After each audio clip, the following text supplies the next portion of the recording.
اور اگر تم اس قرآن پاک کے بارے میں ذرا بھی شک میں ہو جو ہم نے اپنے بندے محمد صلی اللہ علیہ وسلم پر اتارا ہے تو اس جیسی کوئی ایک صورت ہی بنا لو، اور اگر سچے ہو تو اللہ کے سوا اپنے تمام مددگاروں کو بلا لو۔ پھر بھی اگر تم یہ کام نہ کر سکو اور یقیناً کبھی نہیں کر سکو گے تو ڈرو اس آگ سے جس کا ایندھن انسان اور پتھر ہوں گے اور کافروں کے لیے تیار کی گئی ہے۔ پچھلی آیات میں توحید کا بیان تھا، اب اسلام کے دوسرے اہم عقیدے یعنی حضرت محمد صلی اللہ علیہ وسلم کی رسالت کا بیان ہے۔ اور عرب کے جو لوگ قرآن پر ایمان لانے کے بجائے یہ الزام لگاتے تھے کہ حضور صلی اللہ علیہ وسلم شاعر ہیں اور انہوں نے اپنی طرف سے یہ کلام بنا لیا ہے، انہیں زبردست چیلنج دیا گیا ہے کہ اگر ایسا کلام کوئی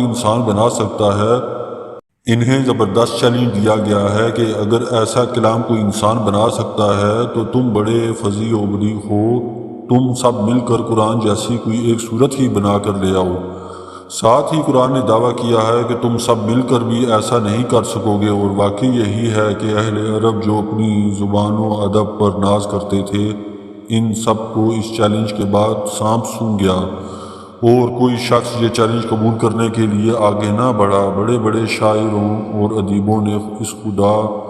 کے کلام کے آگے گھٹنے ٹیک دیے، اور اس طرح حضور صلی اللہ علیہ وسلم کی رسالت اور قرآن کریم کی سچائی روز روشن کی طرح ثابت اور واضح ہو گئی۔ اور جو لوگ ایمان لائے ہیں اور انہوں نے نیک عمل کیے ہیں، ان کی خوشخبری دے دو کہ ان کے لیے ایسے باغات تیار ہیں جن کے نیچے نہریں بہتی ہوں گی۔ جب کبھی ان کو ان باغات میں سے کوئی پھل رزق کے طور پر دیا جائے گا تو وہ کہیں گے یہ تو وہی ہے جو ہمیں پہلے بھی دیا گیا تھا، اور انہیں وہ رزق ایسا ہی دیا جائے گا جو دیکھنے میں ملتا جلتا ہوگا، اور ان کے لیے وہاں پاکیزہ بیویاں ہوں گی، اور وہ ان باغات میں ہمیشہ ہمیشہ رہیں گے۔ یہ اسلام کے تیسرے عقیدے یعنی آخرت پر ایمان کا بیان ہے۔ اس میں بتایا گیا ہے کہ مرنے کے بعد ایک اور زندگی آنے والی ہے جس میں ہر انسان کو اپنے تمام اعمال کا جواب دینا ہوگا۔ اگر ایمان کے ساتھ نیک عمل کیے ہوں گے تو وہ جنت نصیب ہوگی، جس کی ایک جھلک اس آیات میں دکھائی گئی ہے۔ اس آیات میں یہ بتایا گیا ہے کہ جنت میں جب اہل جنت کو پھل دیا جائے گا تو وہ کہیں گے یہ وہی ہے جو ہمیں اس سے پہلے کھانے کو دیا گیا۔ اس کا ایک مطلب تو یہ ہو سکتا ہے کہ جنت میں وقفہ سے ایسے پھل دیے جائیں گے جو دیکھنے میں بالکل ملتے جلتے ہوں گے مگر لذت اور ذائقے میں ہر پھل نیا ہوگا۔ اور دوسرا مطلب یہ بھی ممکن ہے کہ جنت کے پھل دیکھنے میں دنیا کے پھلوں کی طرح ہوں گے، اس لیے انہیں دیکھ کر جنتی یہ کہیں گے کہ یہ تو وہی پھل ہے جو ہمیں پہلے یعنی دنیا میں ملے تھے، لیکن جنت میں ان کی لذت اور خصوصیات دنیا کے پھلوں سے کہیں زیادہ ہوگی۔ بے شک اللہ اس بات سے نہیں شرماتا کہ وہ کسی بات کو واضح کرنے کے لیے کوئی بھی مثال دے، چاہے وہ مچھر جیسی معمولی چیز کی ہو یا کسی ایسی چیز کی جو مچھر سے بھی زیادہ معمولی ہو۔ اب جو لوگ مومن ہیں وہ خوب جانتے ہیں یہ مثال ایک حق بات ہے جو ان کے پروردگار کی طرف سے آئی ہے، البتہ جو لوگ کافر ہیں وہ یہی کہتے ہیں کہ بھلا اس حقیر مثال سے اللہ تعالیٰ کا کیا مطلب ہے۔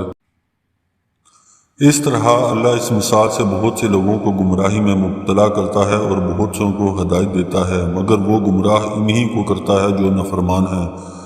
بعض کافروں نے قرآن کریم پر یہ اعتراض کیا تھا کہ اس میں کچھ مثالیں مکھی، مکڑی، مچھر وغیرہ کی دی گئی ہیں، مگر یہ واقعی خدا کا کلام ہوتا تو اس میں ایسی حقیر چیزوں کا ذکر نہ ہوتا۔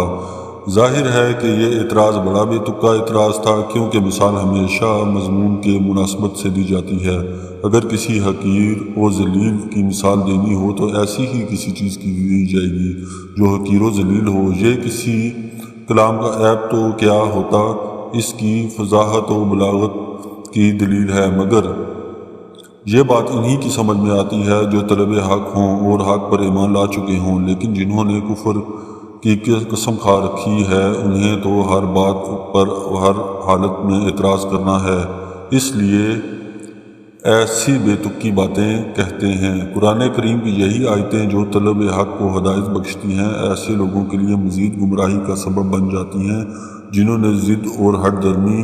پر کمر باندھ کر یہ طے کر لیا ہے کہ حق بات ماننی نہیں ہے، کیونکہ وہ ہر نئی آیت کا انکار کرتے ہیں اور ہر آیت کا انکار ایک مستقل گمراہی ہے۔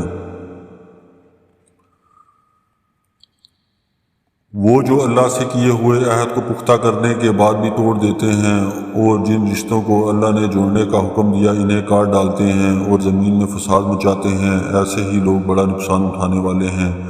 عہد سے مراد اکثر مفسرین نے وہ عہد الست لیا ہے جس کا ذکر سورۃ اعراف 172 میں ہے، یعنی اللہ تعالیٰ نے انسانوں کو پیدا کرنے سے بہت پہلے آنے والی تمام روحوں کو جمع کر کے ان سے پوچھا تھا کہ کیا میں تمہارے پروردگار نہیں ہوں؟ سب نے اللہ تعالیٰ کے پروردگار ہونے کا اقرار کر کے یہ عہد کیا تھا کہ وہ اللہ تعالیٰ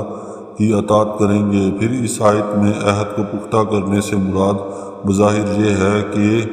ہر دور میں اللہ تعالیٰ کے رسول آتے رہے جو اس عہد کو یاد دلا کر اللہ تعالیٰ کے خالق و مالک ہونے پر دلائل قائم کرتے رہے۔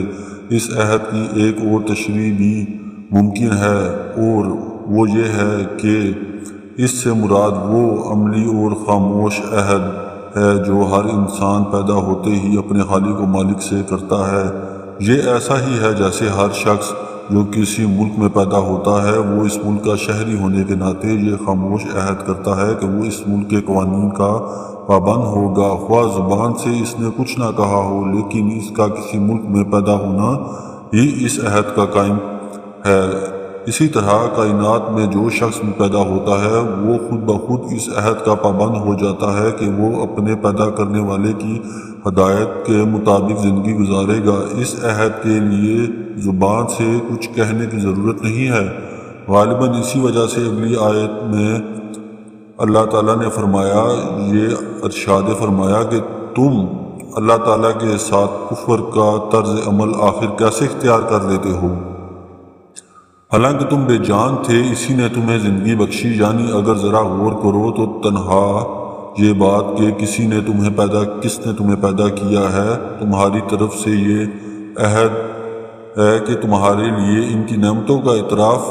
اور اس کے بتائے ہوئے طریقے پر چلنا لازمی ہوگا، ورنہ یہ کون سی عقل اور کون سا انصاف کہ پیدا تو اللہ تعالیٰ کرے اور فرمانبرداری اس کے بجائے کسی اور کی جائے۔ پھر اس خاموش عہد کو مزید پختہ کرنے سے مراد یہ ہے کہ اللہ تعالیٰ اپنے پیغمبروں کے ذریعے متواتر تمہیں اس عہد کی یاد دہانی کراتا رہا کہ اور ان پیغمبروں نے وہ مضبوط دلائل تمہارے سامنے پیش کیے ہیں جن سے یہ عہد مزید پختہ ہو گیا کہ انسان کو ہر معاملے میں اللہ تعالیٰ کی اطاعت کرنی ہے۔ اس سے مراد رشتہ داروں کے وہ حقوق پامال کرنا ہے جنہیں صلہ رحمی کہا جاتا ہے۔ یہاں اللہ تعالیٰ نے ان کافروں کی 3 صفات بیان کی ہیں، ایک یہ کہ وہ اللہ سے کیا ہوا عہد توڑتے ہیں، دوسرا یہ کہ وہ رشتہ داروں کے حقوق پامال کرتے ہیں، اور تیسرا یہ کہ زمین میں فساد مچاتے ہیں۔ ان میں سے پہلی چیز اللہ تعالیٰ کے حقوق کے متعلق ہے، یعنی وہ اللہ تعالیٰ کے بارے میں وہ عقیدہ رکھتے ہیں کہ جو رکھنا چاہیے اور نہ اس کی وہ عبادت کرتے ہیں جو ان پر فرض ہے۔ دوسری اور تیسری چیز کا تعلق حقوق العباد سے ہے۔ اللہ تعالیٰ نے مختلف رشتوں کے جو حقوق مقرر فرمائے ہیں ان کی ٹھیک ادائیگی سے ہی ایک پاکیزہ معاشرہ وجود میں آتا ہے۔ اگر ان رشتوں کو کاٹ کر باپ بیٹا، بھائی